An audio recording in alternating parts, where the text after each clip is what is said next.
Morning everyone, welcome to nursing theory classes. Now we will start unit 2, that is reproductive system. और इस reproductive system में दो part दिए गए हैं, फीमेल reproductive organs के बारे में और फीमेल pelvis के बारे में. तो सबसे पहले हम फीमेल reproductive organs क्या होते हैं ये देख लें, जो कि पहले GNM फर्स्ट ईयर में भी समझाया जा चुका है ये पार्ट.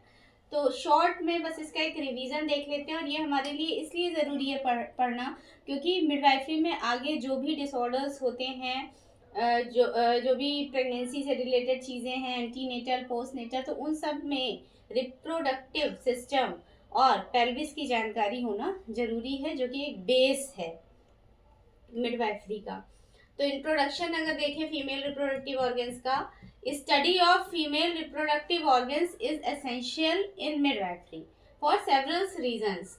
बहुत सारे कारणों के कारण जो है फीमेल रिप्रोडक्टिव ऑर्गन्स की स्टडी बहुत ज़रूरी है मिडवाइफरी में.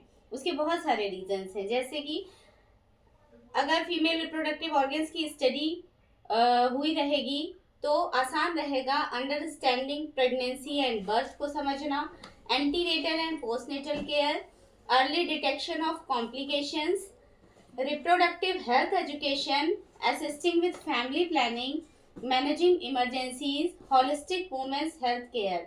मतलब एक महिला की पूरी तरह से, होलिस्टिक मतलब होल केयर, एक महिला की स्वास्थ्य से जुड़ी पूरी देखभाल उसकी देना. इसके लिए फीमेल रिप्रोडक्टिव ऑर्गन्स का जानना ज़रूरी है. तो female reproductive organs consist of two types of organs, internal organs and external organs. जैसा कि सब जानते हैं, इंटरनल ऑर्गन्स में ओवरीज आती है, fallopian tubes, uterus, vagina. And external organs में mons pubis, labia majora, labia minora, clitoris, vestibule and perineum. और इन दो मेन टाइप्स के अलावा एसेसरी रिप्रोडक्टिव ऑर्गन्स भी होते हैं, जैसे कि ब्रेस्ट है, फीमेल यूरेथ्रा है, urinary bladder, pelvic ureter, pelvic floor muscles and pelvic fascia. तो हम यहाँ पर केवल इंटरनल फीमेल रिप्रोडक्टिव ऑर्गन्स के बारे में पढ़ेंगे. तो ये इंटरनल जो ऑर्गन्स होते हैं फीमेल रिप्रोडक्टिव, ये पेल्विक कैविटी के अंदर लोकेटेड होते हैं और प्ले एक क्रूशियल रोल इन रिप्रोडक्शन, और रिप्रोडक्शन में एक महत्वपूर्ण भूमिका प्ले करते हैं. जैसे कि हमने बताया कि इंटरनल फीमेल रिप्रोडक्टिव ऑर्गन्स चार होते हैं, ovaries, fallopian tubes, uterus and vagina. तो पहले ओवरीज देखते हैं. There are two ovaries located on each side of the uterus. Uterus के दोनों ओर एक एक ओवरी होती है. देन ओवरी का काम क्या होता है? प्रोड्यूस ओवम प्रोड्यूस करती है. एंड फीमेल हॉर्मोन्स भी प्रोड्यूस होता है ओवरी में, जैसे कि oestrogen and progesterone. Next structure है fallopian tubes. There are two fallopian tubes situated on each side at upper corner of the uterus and connects to an ovary. तो uterus के दोनों ओर फैलोपियन ट्यूब, एक fallopian tube होती है जो कि ओवरी से कनेक्ट होती है, और ये ट्यूब्स 10 सेंटीमीटर लॉन्ग होती है. Then helps in transport of ovum from the ovary to the uterus. Fallopian tube का क्या काम होता है कि ओवरी से जो ओवम रिलीज होता है वो फैलोपियन ट्यूब से ट्रांसपोर्ट होता है और यूट्रस में आता है. Site of fertilisation where sperm meets the egg. यही फैलोपियन ट्यूब में साइट ऑफ फर्टिलाइजेशन होता है, एम्पुला, जहाँ पे फर्टिलाइजेशन होता है, एग और स्पर्म जो है मीट करते हैं. इट कंटेन्स 4 पार्ट्स, और ये फैलोपियन ट्यूब जो है 4 पार्ट्स में डिवाइड होती है. जो यूट्रस के प्रॉक्सिमल एंड की तरफ जो पार्ट होता है उसका नाम होता है इंटरस्टिशियल या फिर इंट्राम्यूरल, जिसकी लेंथ 1.25 सेंटीमीटर होती है और विड्थ यानी चौड़ाई 1 मिलीमीटर होती है.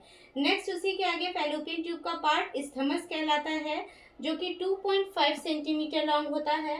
और इस्थमस के आगे होता है एम्पुला, जो कि सबसे चौड़ा पार्ट होता है और उसकी लेंथ कम से कम 5 सेंटीमीटर होती है, जो कि साइट ऑफ फर्टिलाइजेशन भी है. और लास्ट पार्ट जो कि यूट्रस से दूरी पर होता है, डिस्टल एंड पर होता है, जिसको कहते हैं इन्फंडिपुलम. इसकी भी लेंथ 1.25 सेंटीमीटर होती है, बट इसकी विड्थ यानी चौड़ाई 6 mm होती है.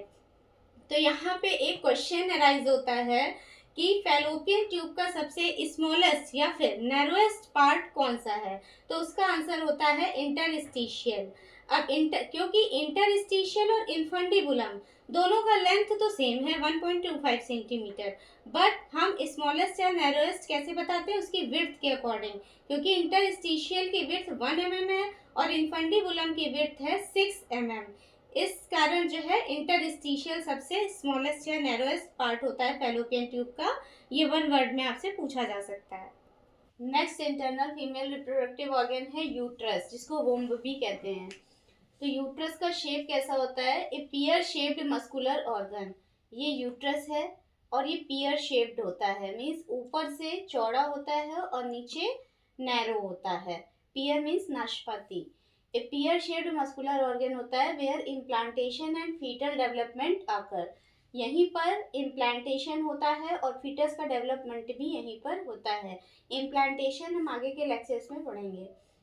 देन यूट्रस का शेप जैसा बताया पियर शेप। यूट्रस की लेंथ कितनी होती है 7.5 सेंटीमीटर से 8 सेंटीमीटर। विड्थ यानी चौड़ाई कितनी होती है 5 सेंटीमीटर और इसकी थिकनेस यानी मोटाई होती है 2.5 सेंटीमीटर। और वेट इस समय होता है यूट्रस का 50 ग्राम से लेकर 80 ग्राम तक हो सकता है। देन यूट्रस के पार्ट्स। यूट्रस के पार्ट्स क्या होते हैं, fundus, corpus, isthmus, cervix. Fundus ये जो अपर पार्ट है यूट्रस का वो कहलाता है फंडस। कॉर्पस होता है ये जो बॉडी पूरी है जिसमें कि फीटस डेवलपमेंट होता रहता है, वो है कॉर्पस। इस्थमस ये नैरो पार्ट होता है जो कि कॉर्पस और सर्विक्स के बीच होता है, वो कहलाता है इस्थमस। और ये कंस्ट्रिक्टेड पार्ट होता है, थोड़ा नैरो पार्ट होता है, 0.5 सेंटीमीटर लेंथ में होता है। देन सर्विक्स है चौथा part, lower part of the uterus cervix कहलाता है। ये जो है वेजाइना से कनेक्ट होता है और इसका काम क्या होता है, सर्विक्स जो है चाइल्ड बर्थ के समय डायलेट होता है। Then layers of the uterus. Uterus की लेयर जैसा कि पढ़ा हुआ है पहले भी, यूट्रस की 3 लेयर होती है। एंडोमेट्रियम ये जो अंदर वाली लेयर है वो एंडोमेट्रियम, मिडिल में मायोमेट्रियम एंड आउटर जो लेयर होती है वो कहलाती है पेरीमेट्रियम। तो ये हो गया यूट्रस के बारे में। देन लास्ट इंटरनल ऑर्गन है vagina. It is a muscular canal that connects the cervix to the external body, this is vagina. तो ये सर्विक्स को, ऊपर सर्विक्स है यूट्रस का लोअर पार्ट, सर्विक्स को बाहर वल्वा यानी एक्सटर्नल बॉडी से कनेक्ट करती है, ये मस्कुलर कैनाल होती है। और serve as a birth canal and facilitates intercourse. और ये बर्थ कैनाल होती है और इंटरकोर्स को भी फैसिलिटेट करती है। देन पीएच ऑफ वेजाइना, जो वेजाइना की पीएच होती है वो होती है 3.5 से 4.5, यानी कि एसिडिक पीएच होती है।